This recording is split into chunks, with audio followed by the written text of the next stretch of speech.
Happy Memorial Day and welcome to Drag Race TV LA's weekly recap of Drag Race Down Under Season 1, Episode 5, Marketing Hats.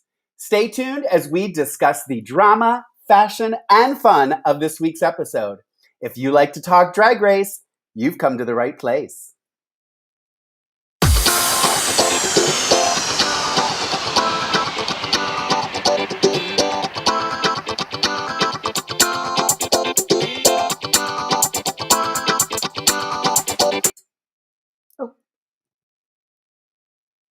Sorry, that was me.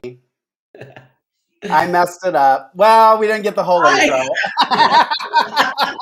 Fancy seeing you here. This is what I get for hitting buttons. Welcome to Drag Race TV LA. I am your host, Lorayne Love, joined by the fabulous Magenta Fox, all the way from Ireland, and Ollie Drennan, all the way from Palm Springs. Two different worlds, right? Right, Magenta? The whole ocean apart and a big time zone. Yes. I'm ready for bed. And thank you. If anybody's watching in Australia, please mention in the chat that you're watching from Australia. We'd love to know. It's why we brought Magenta into the panel this season, because we were tired of just asking her questions in the chat. So we said, might as well be here, might as well join the fun. If you guys don't follow us already, follow us on social media, DRTVLA. Also on Twitch. We are also on Twitch now. So if you have a Twitch account, follow us. It's DRTVLA on there. And thank you to you two lovely gentlemen for being here with me today. Oh, look, I've got my yeast spread. Yeah, let's party. I love it. I love it. We'll start with Ollie. Ollie, what were your overall thoughts on this week's episode?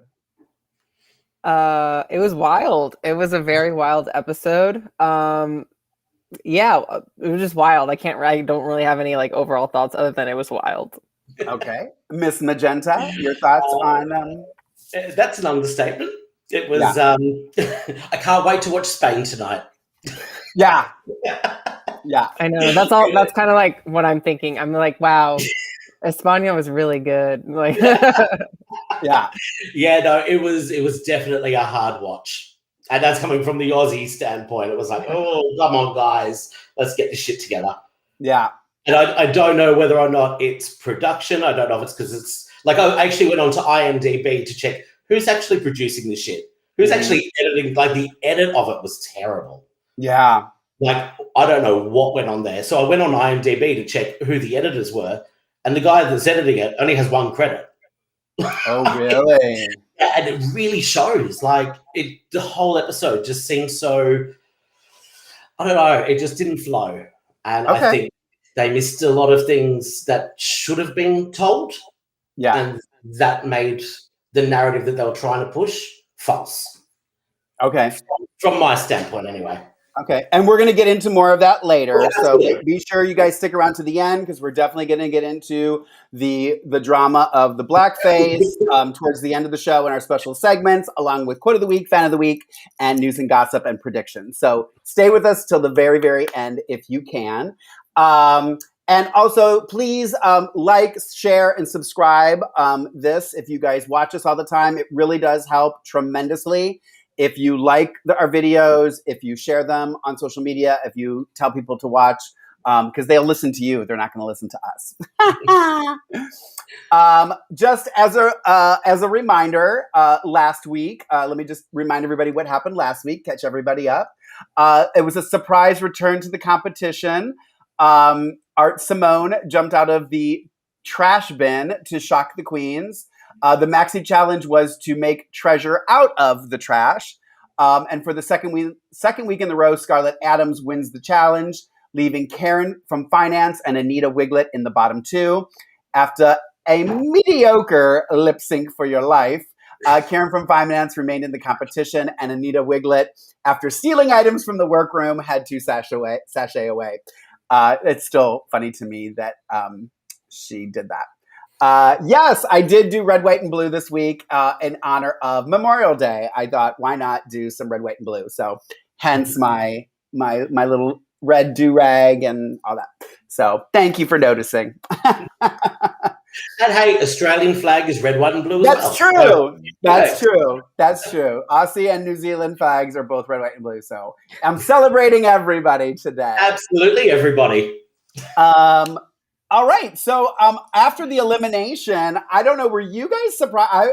I guess I wasn't really that surprised. I don't know. It kind of took me from everyone was really sad about Anita leaving. Like Karen, I mean, understandably Keita, but it seemed like everybody was really sad about her. I think maybe she was more a part of the fun of the workroom than we really saw. Did you guys think that showed in this episode? Yeah. The fun was gone in this particular one, and it was noticeable. Yeah. Ali, did you notice that? I mean, they got over it really quickly. They started making jokes, so I didn't really think anything of it. But yeah, it's getting rid of Keita. Like now, it's kind of like there's no one really. I'm not saying that they're all bitches by any means, but it's like the stakes are risen now because the miscongeniality. You know, I would say I would pin her as that. So like now that she's gone, it's time to just play the game and get down to business. Yeah. Well, and they did change the subject really quickly because they started talking. Keita and Elektra were talking about how they felt the Aussie queens kind of felt like the New Zealand queens were kind of filler. I don't know. I mean, Magenta, you again might be a good person to ask this, but when it was initially announced, Drag Race Australia it was announced as Drag Race Australia in 2019. So in a way, they kind of are. Okay. Because it was never intended to be Down Under. It was never intended for the two. And it was a last-minute shake-up. And I'm here for it. I am so happy that both of us get to do it. Because I in Melbourne, there's a lot of Kiwi queens, and they are some of my favorite people on this planet. Yeah. So I'm really happy that, our sisters and brothers from down there get to show off as well. Yeah. And I hate that they feel like that because technically they're doing better. Yeah, I think so too. Now, answer me this. I had heard something before this came out, and this is my ignorance about Australia and Down Under. But is there not another country that is located close by? Because I heard that it was going to be Australia, New Zealand, and another island or something. Is there another something that's considered part of Down Under? I'm going to look like the ignorant Aussie here because I don't know. No, that's totally fine. If there is, I have no idea. Well, I don't know. I feel like I don't think this is what they said, but in my head, I'm thinking like Fiji or something. Yeah, something is down that way. Australasia, there is Fiji. There are the islands as well. Samoa, Tonga, I'll be killed by my best friend Josh from growing up because he is Tongan. He'll absolutely kill me if I get this wrong. But I'm pretty sure, no. Some of them are Polynesian, some of them are Australasian. Gotcha. Yeah. Okay, well, that's good. It straddles the Asian sort of territory as well. Hence the Australasia. Well, the reason I brought it up too is I think I would love to see them. If there's drag queens there, I would love to see them as a part of this. I think that would make it even more exciting. Most of them are already in Australia or in New Zealand. Gotcha. I don't think, I've been to Fiji. I don't think I've ever seen a drag queen in Fiji. Gotcha. But they may be originally from there themselves. Well, Coco Jumbo, I believe, is Island. Oh, okay. Okay, great. Oh, that's good to know. Okay, good. See, I'm learning. I love this. I love learning things. And then the next day after the elimination, there were more attacks on Keita from et cetera, about this garment. Et cetera can't let this go. Ollie, were you kind of surprised that she's holding on to this? I mean, a little bit. I think she's just bitter because this is the first time she's actually been critiqued by the judges and she was in the bottom. So obviously there's, the threat to her staying in the competition is there. whereas Keita has the complete opposite. I don't think she's been in the bottom yet. Keita, No. I don't know, but she's doing really well, and I think it just kind of paints the picture of like Kiwi versus the Australian queens. So yeah. Well, I think she might have been in the bottom, but I don't think she's ever lip synced. Sorry, go ahead, Magenta. Sorry, I was just saying, Keita's doing well in terms of we're being told she's doing well, but I keep thinking, well, so when am I going to see that? And I love Keita. But Anita, like, everyone's like, oh, well, Anita's going to lose to Keita. Keita's the better one. And I'm like, Anita was killing it. Like, if you were the three of them, Anita was the one beating the Kiwis. Yeah. Electra got storyline, and Keita was Keita. Yeah, totally. I agree with Chucky Chuck. I think back to Etcetera's, going off on Keita. Etc. thinks highly of herself, and I think she's just better than what she really is. And somebody, I think it was Coco Jumbo, who said in one of the early episodes, that she tends to work with queens that aren't as well known, so that she's kind of the one on display all the time, which doesn't surprise me. I mean, being a drag queen is very, selfish. So in Sydney, there's a great drag divide. You are either an Oxford Street queen or you are a Newtown queen. Yeah. And the Newtown queens, like, how can I put this? Adore Delano would work in Newtown. Bianca Del would work on Oxford Street. Yeah. So there's always like that kind of interstate rivalry between the two. Mm-hmm. But there is love there. Right. And I think Ken makes a great comment here too. Etc. is a prime example of young fashion queen who knows everything and is really full of herself. I think, and I also think too is like, a lot of these young girls, I mean, Etc. is only 22. So she's grown up literally watching Drag Race, not going to drag shows.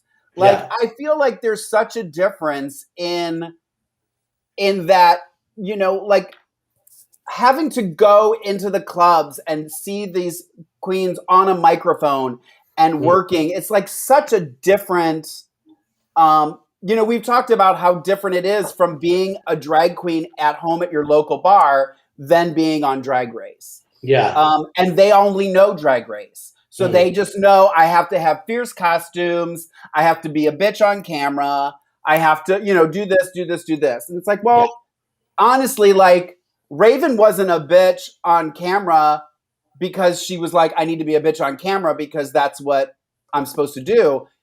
She was just being completely herself and like critiquing that's what we do. Like, I go to shows with Raven and she's coming over and she's, making snide comments to me about my costumes and stuff and what's in my bag. Like, we do it all the time. All the time. And I think I've even told this story before. When Raven does our birthdays, pulls people up on the stage for birthdays, she always gets a dress from like the thrift store to wear. She tries to find the ugliest dress she can find to wear for birthdays because she doesn't want to waste her good drag on coming out on stage for this. So one day I was at Mickey's getting ready, going through my bag, and Raven comes over and she starts going through my bag. And I'm like, girl, what are you looking for? And she's like, I'm looking for something to wear for birthdays. Shade flag. Do you see what I deal with from my sister? Absolutely. That's you know what I mean? And that's what it is. It's fun. It's part of being backstage and being together. And I think that's the ones that we like that are bitchy are those queens that know that kind of bitchiness, or just being a bitch to be a bitch, Yeah. All right. So let's move on to the mini challenge, which everybody I'm sure was thrilled for. Finally, we got the reading challenge. First thoughts, Magenta. What did you think of the reading challenge overall? I enjoyed it actually, but from a homegrown perspective, like I think I nearly laughed at all. Like everyone had something I giggled at. Yeah, Art smacked it out of the park. Yeah, the they them read was just, it was extraordinary. Yeah, Ollie, what did you think overall? Yeah, no, I agree with Magenta. Everyone had like a little, at least just one thing funny. I agree. Yeah. Art won, jumping ahead, but like she was hilarious. Keta was also great. Yeah, and I was really happy to see Art actually like win something, because I'm like, okay, she's not all about the looks. She's also funny and shady as fuck. So yeah, it was a good reading. I think my problem is I don't like being told who to like. So I still thought Kita's were better. I got that Art had a good read on etc. I want to see, and I looked for it. I tried to find online because they usually will post the full reading challenge. Yeah. I'm curious if they're going to or not, because we only saw 2 of Kita's. And even Kita said she thought she did better than Art. And Art's second read to Karen about doing her taxes or whatever, I mean, it was not that. Like, to me, I was kind of like, okay. But remember as well, they're sisters. Yeah. And that is our joke with them as well. So I guess I laughed at that and I found that hilarious because I know the 2 of them, maybe. Gotcha. So for me, I'm just like, yeah, you are. Like, because it's always been a rivalry, especially because before the show was ever announced, they were the 2 names that was on everyone's lips already. Gotcha. And, you know, like they do drag on together. Like they've toured together in the US and, you know, like it's kind of like a Kita and Anita situation. Mm-hmm. Okay. So that's what I saw in that read. So that's probably what chuffed me more. Gotcha. I still want to see the full thing. I want to decide who's the winner. Don't you tell me who's the winner. I will decide.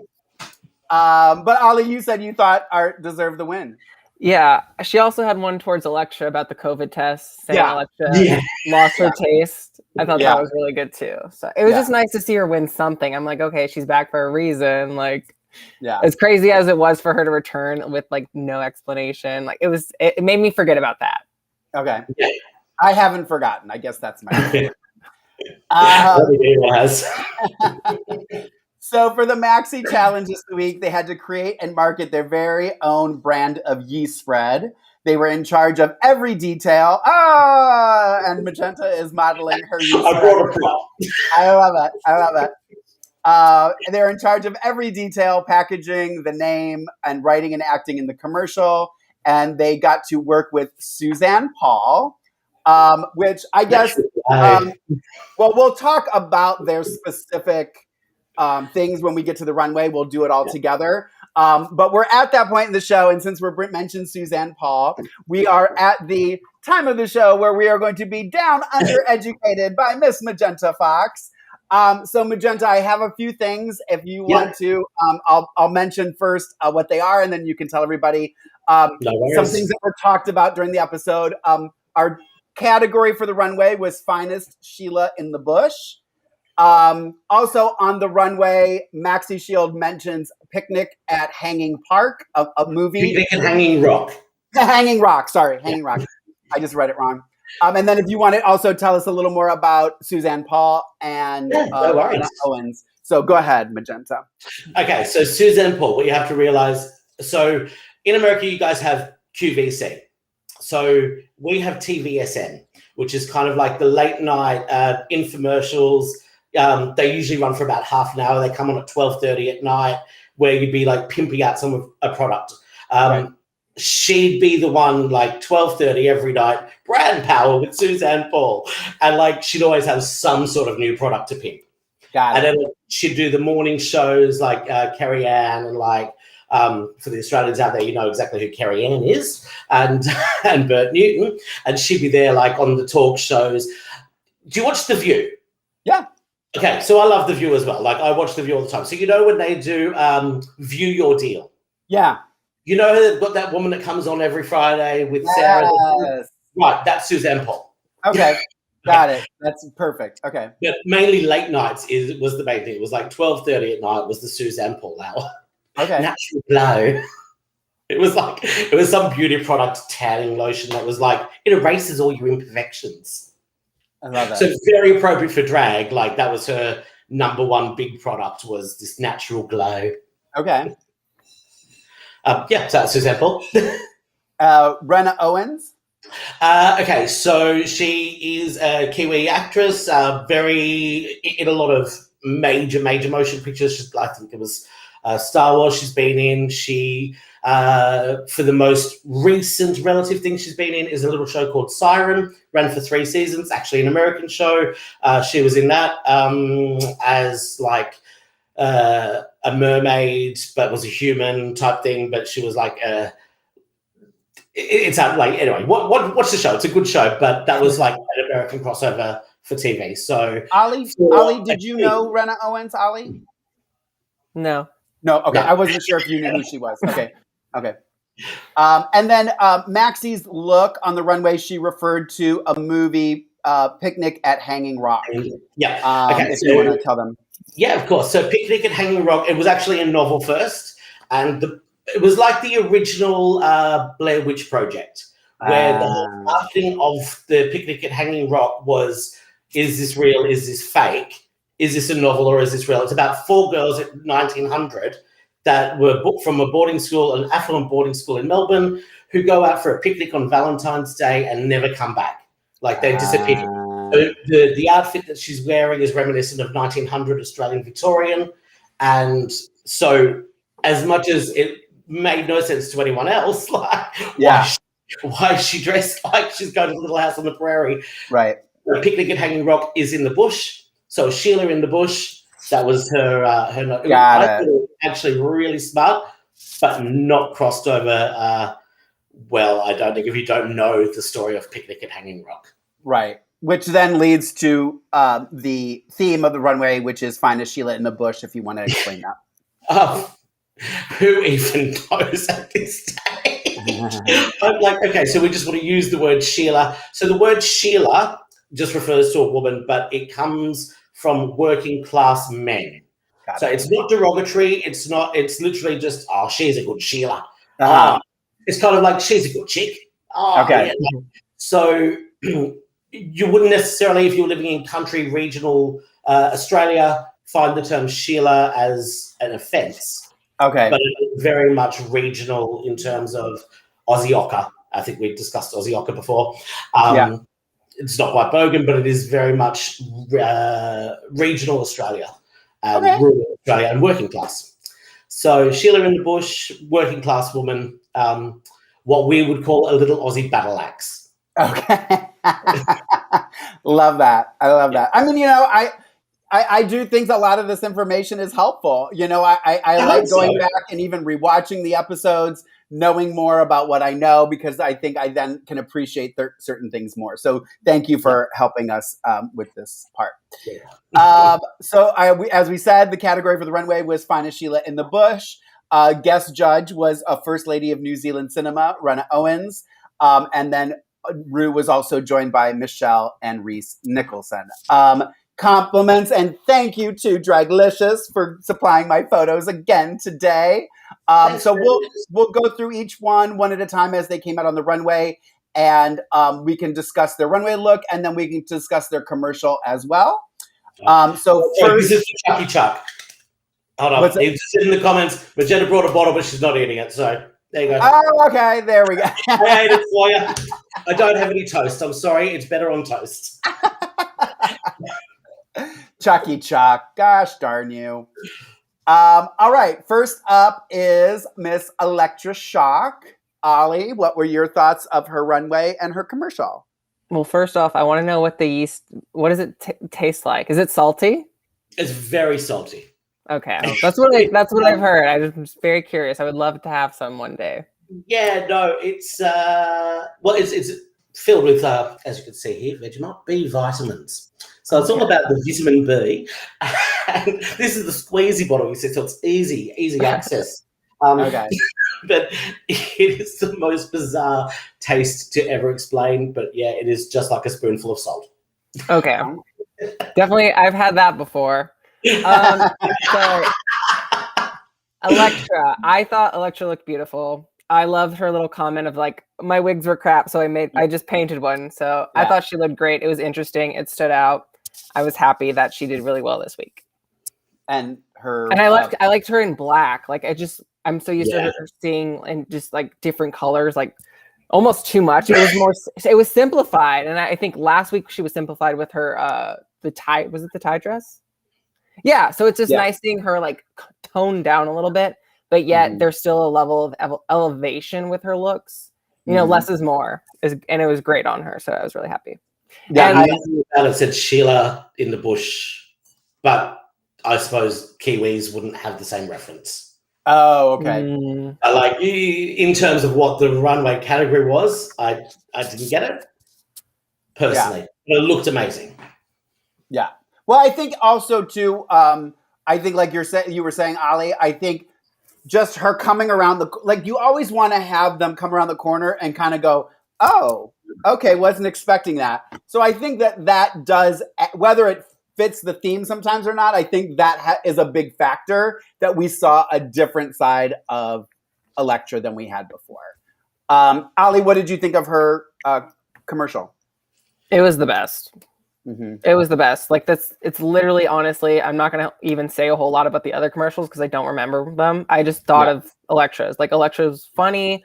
I honestly thought her Ru impression was so cringeworthy. It was so bad it was good. Good. Right. I enjoyed that. I enjoyed the little like pretend BJ she was given, the whole package. Like it made sense. It was funny and it didn't like drag. Some of the ones we watched this week, they dragged and so she just well-deserved win. Do you agree, Magenta? Agreed. Yeah. I really did like it. I loved the comment, like you said, about her painting on the hair and stuff. I thought it was she knocked it out of the ballpark this week. I mean, hands down the winner. Again, whether the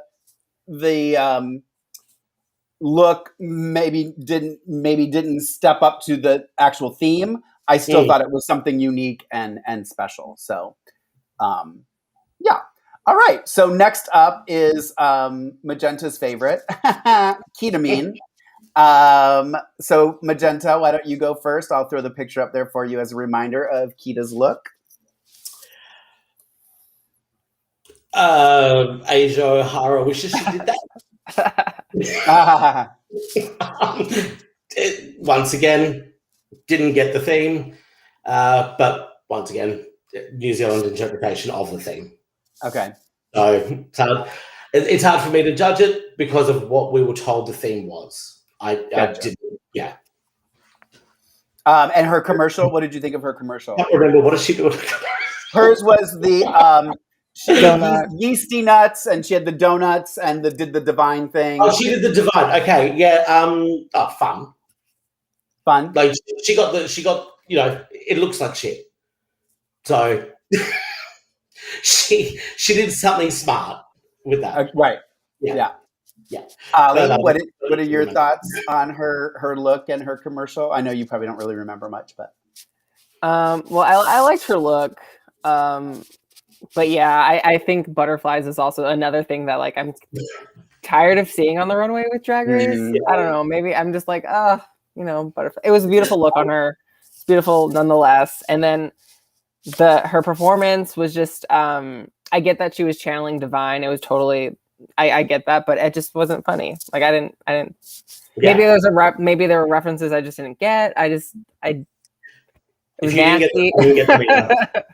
Yeah. Well, I thought she looked absolutely stunning. I thought I thought it was something different than what we've seen from her before. So again, I think that is, a good thing. I not really even knowing what Finest Sheila in the Bush like really truly meant. Yeah. When she came around, I kind of got it though, because I was like, okay, if you're in the woods and you're surrounded by butterflies, I kind of got it. I actually, one of the things I laughed the hardest at was in her commercial because when she comes out and she says like, "Are you? Oh God, I'm gonna mess this up. Have you always wanted to have a yeast spread to put in your donuts?" And then it cuts to her, and she literally repeats exactly what I laughed. So I just thought it was so well done. comedy is my thing. So that was such a great comedic moment. I didn't love the nasty stuff. I'll be back in 2 seconds. Yeah, keep talking without me. Yeah. I really enjoyed her. I just, I'm not gonna say too much bad about her. She's one of my favorites. Next up, Ollie, is Miss Maxi Shield. I'm grabbing the photo right now for you. What did you think of Maxi Shield?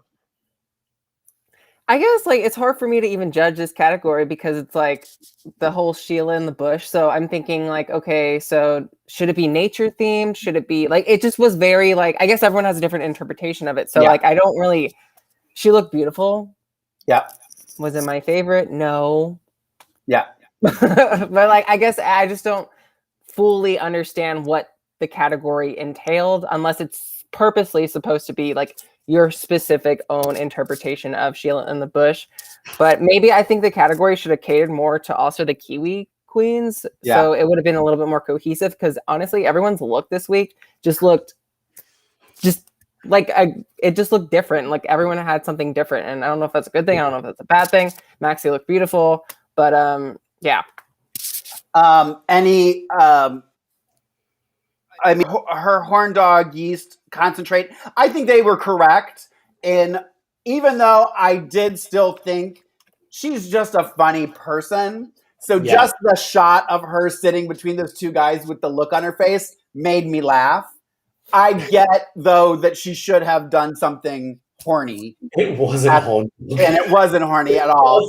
But she definitely did not deserve to be in the bottom. I will say that, in my opinion. To call yourself a horn dog, right? Have you guys seen Kath and Kim?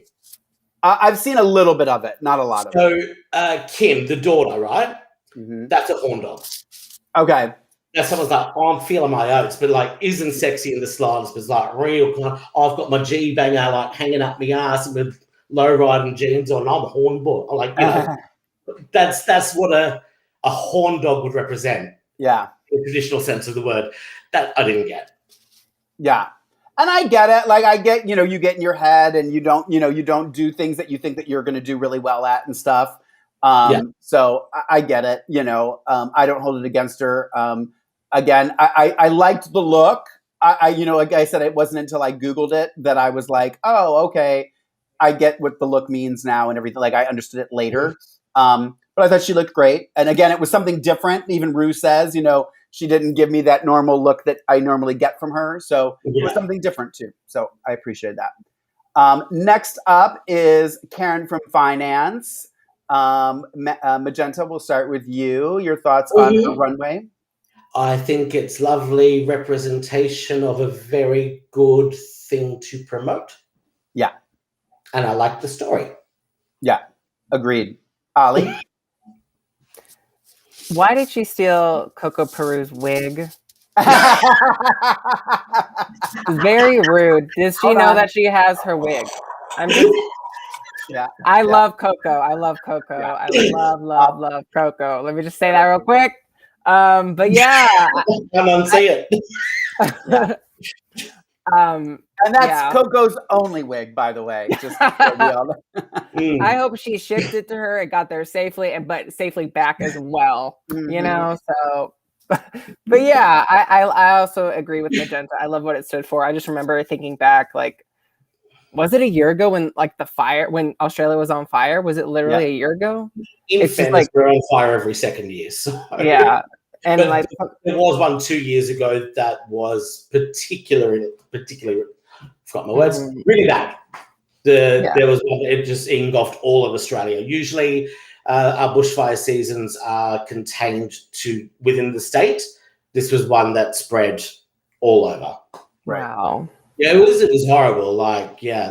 We lost a lot of wildlife, but the best representation of that is actually what it, et cetera, brought. From when the bushfires happen, the regrowth happens. Yeah. It's the one positive. The worst thing that happened, what people don't realize about the bushfires, though, that did happen a couple of years back was after the bushfires themselves, the rains came and that created mudslides because there was so much ash and there was so much debris that when the rains finally hit, that was more destructive than anything else because everything collapsed and like literally destroyed more than the fires themselves in some cases. Wow. But like at the same time, that's why we call little Aussie battle axes. That's why like the bush battler, like it's something that we prepare for a lot of the time. It is a part of our culture. It's a part of our life. It's something that we know could happen at any time, and we move on and we fight and we rebuild. Yeah, and that's a lot of the Australian brand is, you know, that we've got poisonous spiders, we've got poisonous snakes. Anything in our country can kill you. Yeah. You know? Well, you know, I always, and you know, they even said this on the show, you know, I like when drag kind of makes a statement or brings something to the forefront. So kudos to Karen for that. And she looked stunning in the look. So I didn't necessarily get it until she explained it. But once she explained it, I was like, oh, what a great, you know, tribute to that. I'm going to jump. Why was there cotton in it? Why was there like poplin fabric like in between? Like, I get it. If you're going to go for that, then go for broke. Yeah, go for that fire fabric. Make that work. You know, get the reflectors out. Yeah, that's what I mean. Like, where's the hose? Where's it? I get everything. I just felt like it was, we're going to make you safe, and because we want a different narrative to take place right now. We're not going to critique you on. It was a great sentiment. I personally, I felt that it could have been done better. Okay. But it was a lovely sentiment. Okay. That's all. Okay. We just give our opinions here. So that is Magenta's opinion. All opinions are my own and not reflective of DRTVLA. That's right. And if you have an issue, you tweet her. You don't tweet Absolutely, and I'll just mute her. I'm gonna skip, since you brought up etc. I'm gonna jump and do etc. next because you were mentioning her look. So this is etc's runway look, and her commercial was on Piss. Mm-hmm. You also, before you joined us, Ollie, you had something to say about Piss. Still hasn't changed my mind, but go ahead. Give your thoughts on her runway and her commercial. Okay, so the thing with the word piss in Australia is it has so many different meanings and so many different, like it's an adverb of like an adjective, like it can be used so many times. You're on the piss, you're getting pissed, you're having a piss, pissed off. And so the word piss in Australia, it's so like it resonates with us as multiple meanings, which I saw what she was trying to do, but it wasn't translated the way that I think she wanted it to be executed. And I don't think that it translated on the judging panel, because they were just like, in my head, I'm just like, well, this is just Detox 2.0 on their heads. Yeah. From the Australian perspective, it's like, yeah, fucking piss off, mate. Yeah. That's what I thought. When I heard Ru talk about it, I'm like, piss off. And that was the core essence of where I think her intent was on that product. She didn't want to go like, here's another vagina joke. Yeah. She didn't want to be misogynistic. She wanted to be like the opposite of what they forced the narrative to be on a yeast product. And as somebody who is in the trans community, and that community was like, well, I am not a misogynist, and so I'm not going to go for a vagina joke because it is the lowest common denominator. And like, if you look on Twitter today, everyone's like, oh, it's so misogynistic. It's so like, everyone's going on and on and on about how misogynistic Australian drags are. You've literally called it yeast spread, and you don't get to go for the vagina joke, yeast infection. Yeah. Like, it was almost like they were all set up to fail for the sake of going, oh, Vegemite's Australian and that'll work for a worldwide audience. Yeah. Why couldn't we have just had a water bottle? Why couldn't, it was so pandered, and she wanted to not play that game. And I get that. That's where I'm coming from. I felt like, well, I'll talk about that later. Hold on. I have something in the notes about that later. Ollie, what were your thoughts on Etcetera's look and commercial? Well, thank you for explaining that, Magenta. I think that was definitely opened up my eyes and my interpretation of the whole thing, because it did seem like it came off as like they wanted to paint hers and pretty much everyone's as like more vulgar with this. And like I get it, but like, where can you go with it? Where can you go with yeast spread except for the most common joke, which is yeast infection? It's everyone was set up to fail. Yeah, and that's really cheap humor. Like I think of like Scarlett's, which was like the worst in my opinion, but with Etcetera's, I agree 100%. It was hard. Yeah. Oh, we will. But, it was hard because it's like I'm still at the end of the day really rooting for Etcetera, and I appreciate the fact that she didn't want to stoop to that level of the cheap, easy humor. Because even like when the queens did that this week, it wasn't funny. I don't know. I just didn't. The only person that was funny was Electra. But here's the thing, right? Like, it's obviously a poo joke as well, because like literally, like, look at it. It literally looks like shit, right? Yeah. So she's like, well, what's the opposite of shit? Piss. Yeah. But that's too crass. Yeah. Like, fuck off. Yeah. Sorry, piss off. Well, I think, I agree with Ollie. I think you're explaining it made me go, okay, I get it. Like, and the yellow dress and everything. Like, I get, like, it was cute.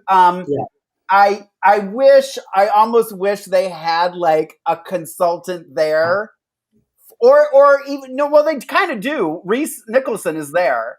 Like, he's not popular enough to stand up. Like, okay, put it this way: when you got UK, you've got Graham Norton and you've got Alan Carr. They are both successful hosts of late night programs in the UK. They in the UK have more power than RuPaul. Full stop. So for them to be there, they can say no. Reese Nicholson is an Australian comedian who has one Netflix special and does a lot of local clubs and has worked with the girls and has gotten the opportunity of a lifetime to sit on a panel with RuPaul and Michelle Visage. You think he's going to tell Michelle to shut up? You think he's going to tell RuPaul? No. Well, so it's pandering. And that's just my opinion. Right. Personally. Right. Well, and he doesn't have to yell at them either. I'm just saying, like, I wish he would do what you're doing. Is just say, well, you guys may not know this, but we use piss as a noun, as an adjective, as a verb. Yeah. Like, just so you know, I use what he's going for. Yeah. He is saying that they're not showing that. Exactly. So well, that's the other thing. Yeah. They could not be showing it. Yeah. Like I said, I went on to IMDb today because I wanted to know what producers are on here. Yeah. And there's only 4 producers. And the 4 producers are Fenton Bailey, Michelle Visage, RuPaul, and the other one from Wow Presents, and I've forgotten his name, and I'm very sorry about that. Forgive me. But that's 4 Americans on an Australian production that they're calling Drag Race Down Under. But are you making it for an Australian audience the way that España is, the way that Canada is, the way that Holland is? Or are you making this as an American show using all the tropes that everybody thinks Australia is? Yeah. Because they're the easiest thing. Like, if you, as an Australian, I barely know anything about the bush. I barely know anything about like the stuff that they're like pandering. Look, I've got this because my sister brought it the last time she came to visit. That was before COVID. That is literally been sitting. It is full. I literally took the seal off it today. I don't eat veggie on a daily basis. Yeah. Not everyone does. This is from an Australian point of view. It might as well be a tourist board commercial. It might as well be Tourism Australia. Where the bloody hell are you?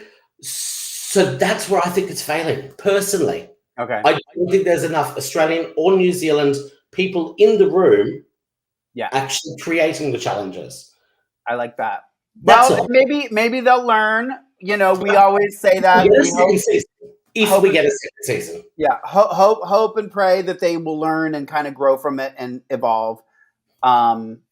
So anyway, sorry, that was my rant. No, that's totally fine. I had to get it out. Ollie can attest that I'm a ranter, so do not worry about it. All right, so I skipped over this person. We'll bring him up next. Ollie Drennan, your thoughts on our returning champion, Art Simone? Oh, I forgot about this look. I think that says it all. Not my favorite. I don't know. I still don't get the category. I apologize. I'm an American. I'm uneducated. I didn't enjoy this run week that much. To be perfect, if I'm being brutally honest, like I don't have much to say this week about the look or the challenge. Yeah, that's what I mean when I say it's a pandering thing. This is not something that is displaying anything that's worthwhile looking at. This is not what Australian drag is. This is what the internationals think Australia is. And let's just do that because it's funny. Well, is there a connection of Kath and Kim to the bush? That's my question. The only connection to Kath and Kim and the bush is in the show. In one of the episodes, she goes, "I've got my gum nut baby earrings," and like she wears things like koalas, and she loves that sort of. But no, there is not. The only connection to the bush was the Kubra hat that did the Billy Porter fucking reveal. Yeah. And she used the Kath thing because she didn't use it in Snatch Game. Right. I love her, but she tried to atone for the fact that she should have done fucking Kath instead of Bindi, and she had it to spare. Yeah. I in my opinion, this was hands down the worst commercial and the worst runway. I'm sorry. And I get it, like, you know, I said this, I think, off camera to Magenta before we went live. I get that Art is famous and popular in Melbourne, and you know, and everybody loves her, and she's fantastic. Yeah. I will remind everybody too. I went on Twitter when she came back, and I didn't see anything that said, "Yay, she's back." Everything was, "Why is she back? Why did they do this? Why did they do that?" So but I don't feel like before that was, why did she go? What was that reason for her going? Yeah. Do you know what I mean? It was a catch-22 because she shouldn't have gone the week she went, but she didn't deserve to be brought back without explanation. Right. Yeah. So now she's also set up for failure. Yeah. She's set up as white privilege. And then just like, it's like reminding me of, and you know, Ollie, you'll understand this. The love of Candy Muse. Like, don't tell me that I have to like this person and they're doing so well. This isn't good. Yeah. I get it was cute, like what she was doing on the runway, like the little dance thing and stuff. I get it. Like that was cute and funny, made you laugh. But let's not forget, this isn't the challenge.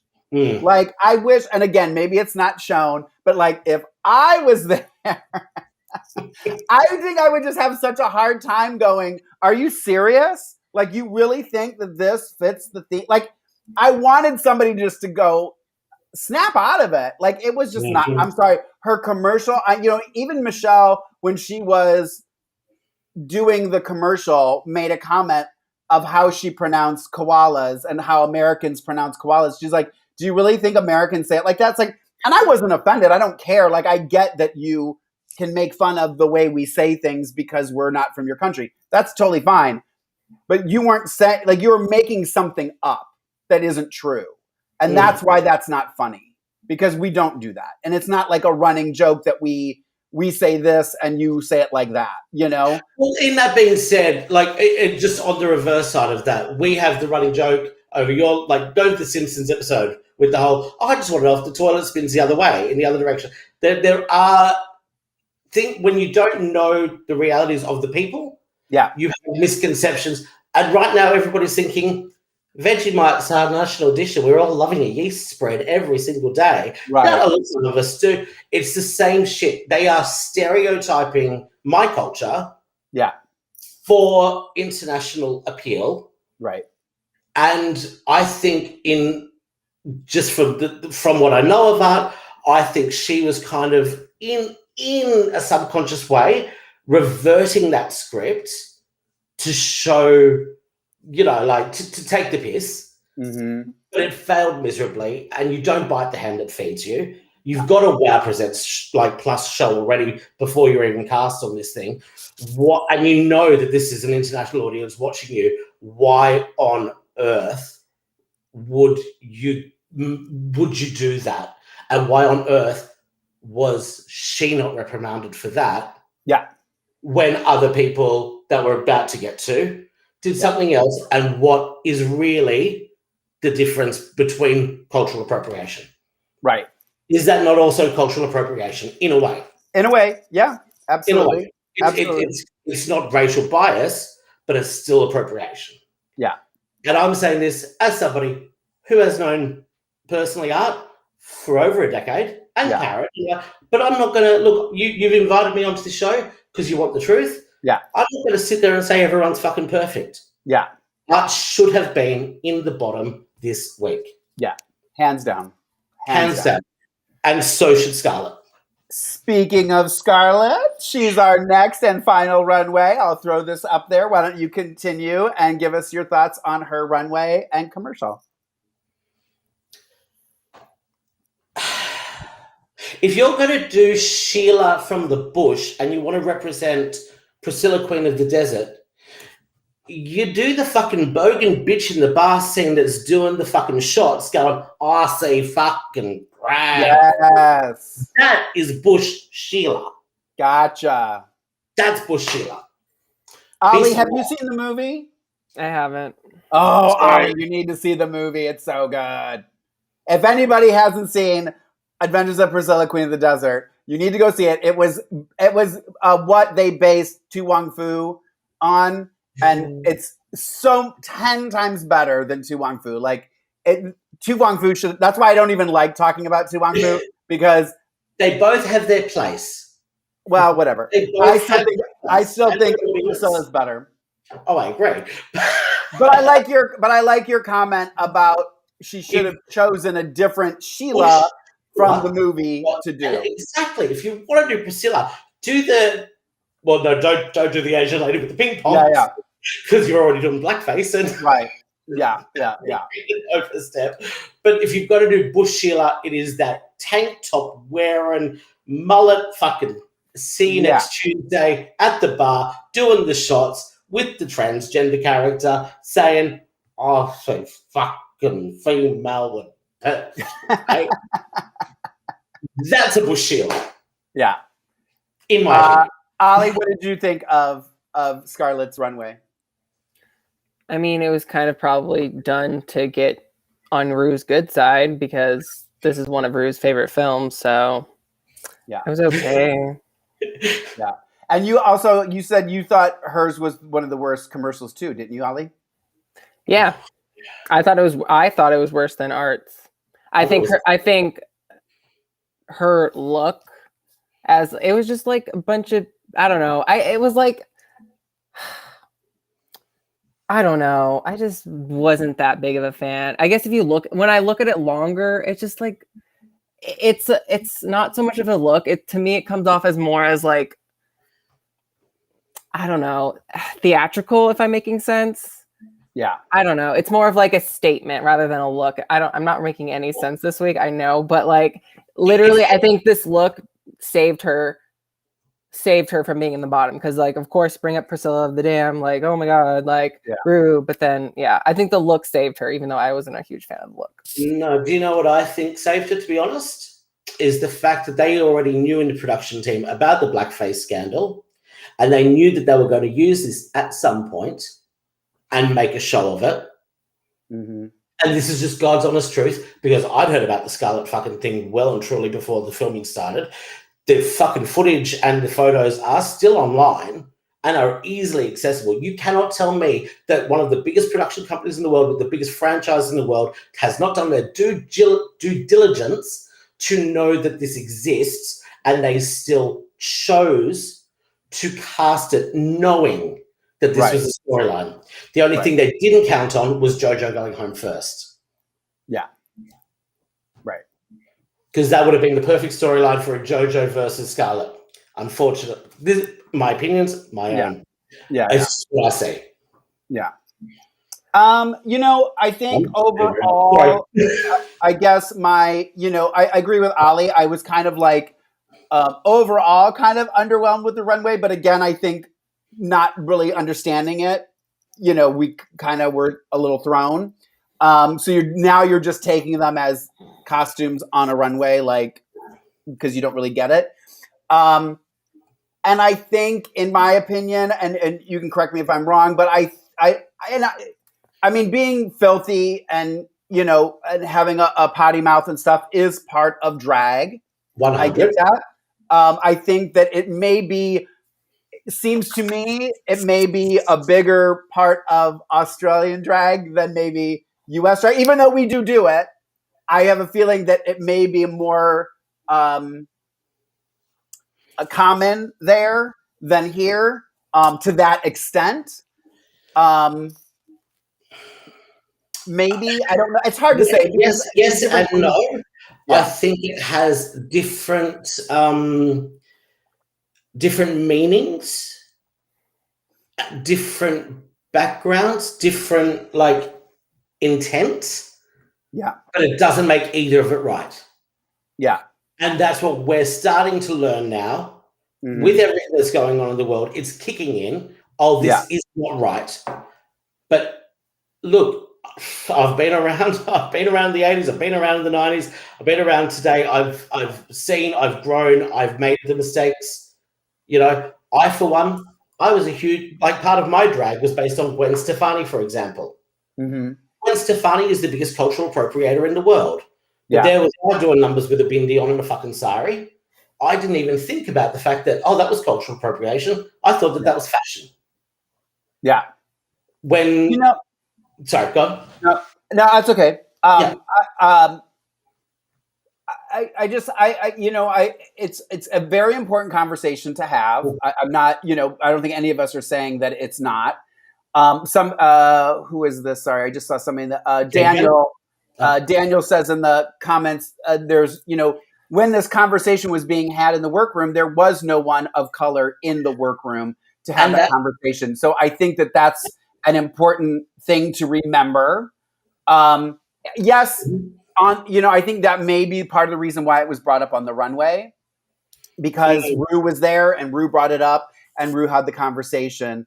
I think Ru's comment about, there are some people out there that would want me to cancel you right now, but I think that we should, learn from this. And hold on, I wrote it down what she said.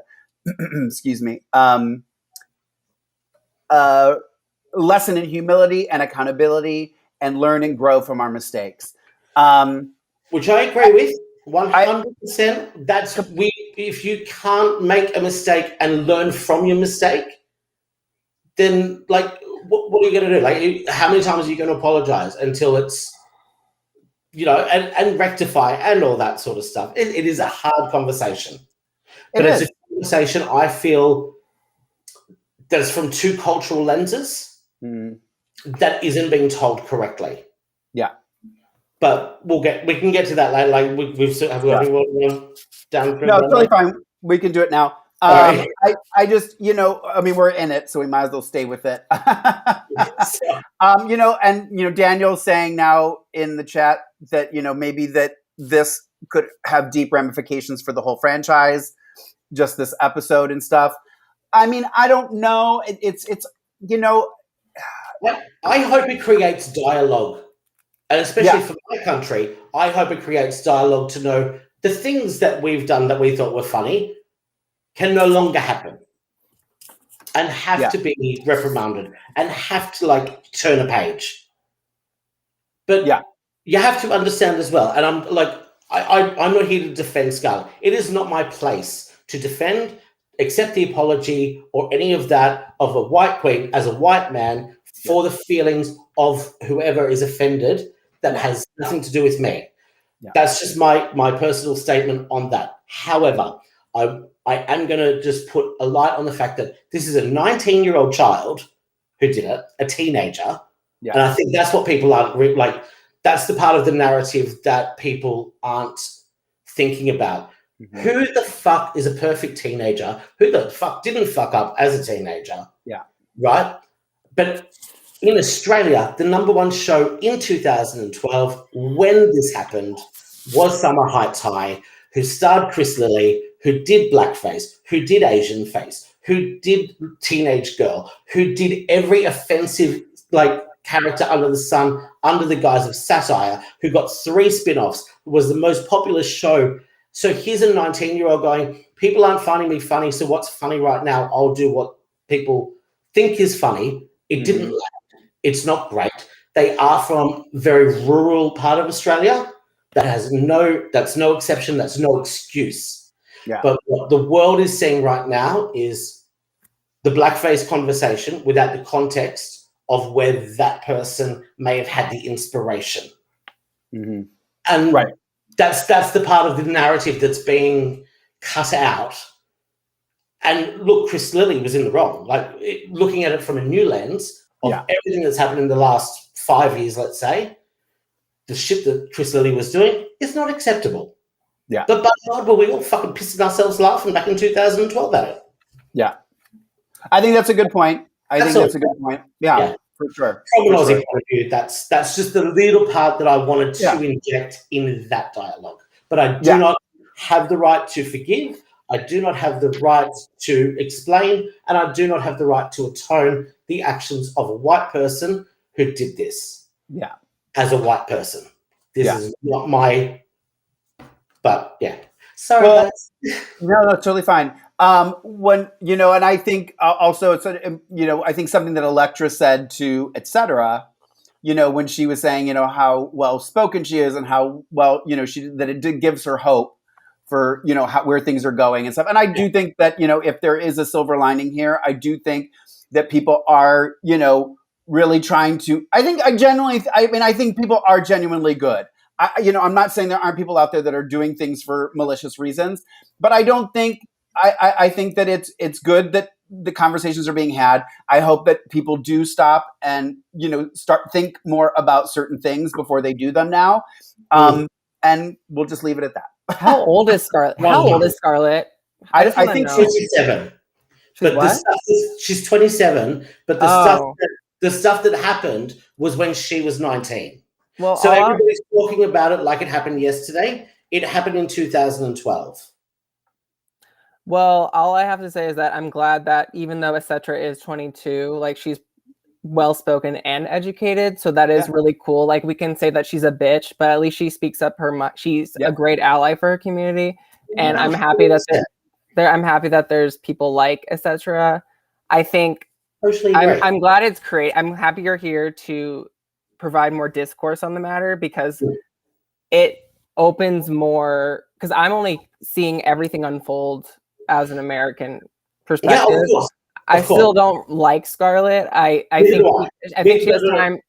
I think she has more time to be held accountable and to do the work. And I like that etc. was like, look, you need to, there's more than just saying sorry. Do the work. Go out and volunteer. Donate. And so I just hope that more people can, I don't know. I just hope there's room for change. What I would recommend everyone do is go onto Scarlett's Instagram. She has got a 12-minute story up that she released yesterday. I have watched it. Look, at the end of the day, it's still just words. Like, she's told us what the words are. They're just words. Yeah. But she's explained that she hasn't been vocal about it because of the NDA, because as part of the RuPaul storyline, she wasn't allowed to speak about it until the episode aired. She's now come out. She's explained. You don't have to forgive her. It is but watch it.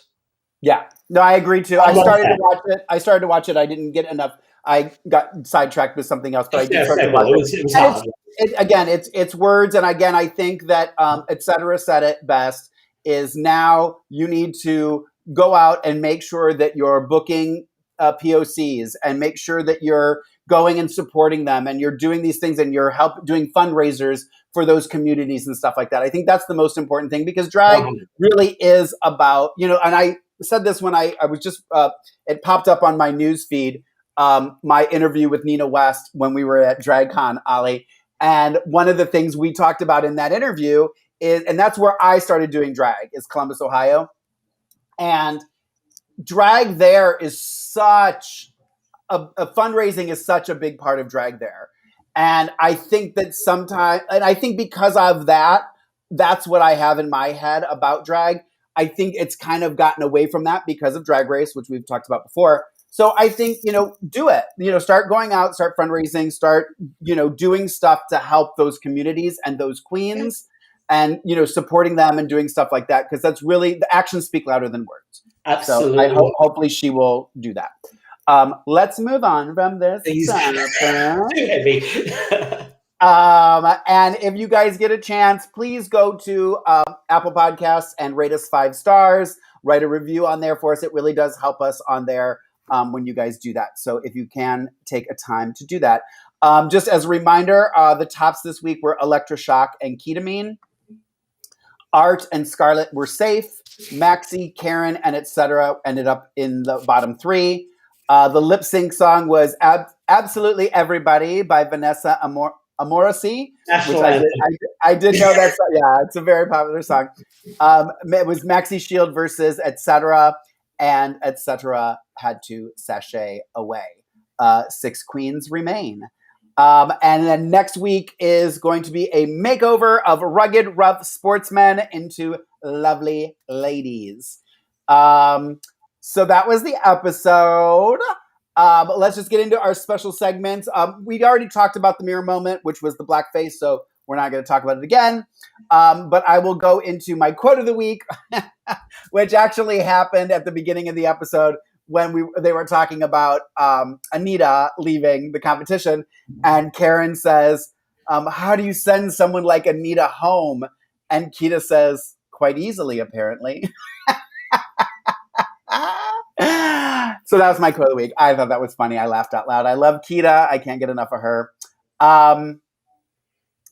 Fans of the week this week are Ahmed Al-Nima from YouTube, Jamie DK from YouTube, Ninetail Phoenix on YouTube, and also Capital HIM on YouTube, who wrote, I wanted to read this. Sorry, there was something in here I wanted to read. The intention. Oh, it was about, okay, yeah, his comment was, he was commenting about Art's return. At the end of the day, they chose to put her in the bottom 2 weeks ago. They chose to send her home. This could have been avoided by a better edit, which I thought was important. That's why I put it in there. Because I think it's like, that's what kind of jarred us. If they knew they were going to bring her back, I felt like they kind of really could have edited it differently to make that story kind of be told better. So anyway. All the whole season, to be fair. Right. The whole also, but be sure you guys go and check out our channel, Drag Race TV LA on YouTube, because Ollie and I did a special on Drag Race España, the Meet the Queens. We talked about our first impressions about them. It did start airing, so if you have Wow Presents Plus, check out Drag Race España. Also, yesterday, Jackie and Jayla and I did the same thing for the Meet the Queens for All-Star 6. That is on our channel. I also will be putting in the description of this. Ollie and Tez did their own reviews of the Meet the Queens for All-Star 6. So I'm going to add those into here if you want to hear Ollie and Tez's opinions on All-Stars. And I think that is it. What is you guys? Okay, so prediction, Ollie, who will be going home next week? It is a makeover challenge. I have no fucking clue. I'm glad that the show's gotten less predictable. Yeah. I would say for sure. I honestly didn't even think they were going to address the whole Scarlett controversy, but I'm glad they did. But anyways, I would say for storyline purposes, it would make sense to send Scarlett home because she's not going to win this competition. But she can be held accountable off the show, but I don't think she's going to go home next week. I think it'll be either Maxi or I don't want Alexa to go home, but I think it might be Maxi. Mm-hmm. Electroshock will be going home. Maxi and Art will be in the top 2. Maxi and Art will be in the top 2? Yeah. Okay. And I say that because Maxi's painted my face. Oh, okay. Well, I know Maxi's skills. Yeah. She's got the bearded queen. She's got a... That sucks. That would suck. That would suck because Keda's the last Kiwi. Yeah. Well, that's fine. Keda's an amazing... But Yeah, I don't think Electra's going to pull it off. I did. Her own first vote. I did think that phenomenal art. There's a reason why she's called art. She will paint the mug to filth. There's our winner next week. Yeah. And actually, don't discount Maxi. Yeah. Okay. Do not discount Maxi on that one. I will say this. I'm glad that you mentioned it because I always think the person who gets a bearded guy almost always Maxi, wins. I think, is going to Raven won hers. Ms. Cracker won hers. Yep. There are others out there. So remember as well, Art is known as the makeup queen. So what a shock for Art to not win the one challenge that Art should win. My only fear, Ollie, I'm with you. I don't want Electra to go anywhere. My fear is because it's a runway, it's fashion. That's my fear for Electra, and that's the only reason I would say her is because of that. So, yeah. All righty, you guys, we did it. We made it through. Thank you. And thank you to everybody who joined us in the chat. Daniel, Ken, Chucky Chuck. I know I saw a Disco Queen made it in. She came in last minute, so I know she was very excited. So thank you for joining us and making it in here at the last minute. We will be here next Monday at 3:00 to recap episode 6. Before we go, though, Miss Magenta, tell everybody where they can find you on the social medias. I think I updated this correctly. Well, on the Twitter, it is Fox Magenta, and on Instagram, it is Queen Magenta Fox. Queen Magenta Fox. Okay, good. And Ollie Drennan, where can they find you? Yes, follow me at Ollie Dreamer, wherever. Everywhere. Even on Grindr. And you can find me on Instagram and Twitter at Lorayne Love, Lorayne Love. If you spell it right, I'm easy to find. And also, please follow DRTVLA on Instagram, Twitter, and Twitch if you've got it, so that you can know everything that we're doing. If we do things last minute, if we have to change anything, that's where we're going to announce it. So keep an eye on that. Thank you both for joining me, and have a happy Memorial Day if you're in the States. If you're not, then just have a regular good day.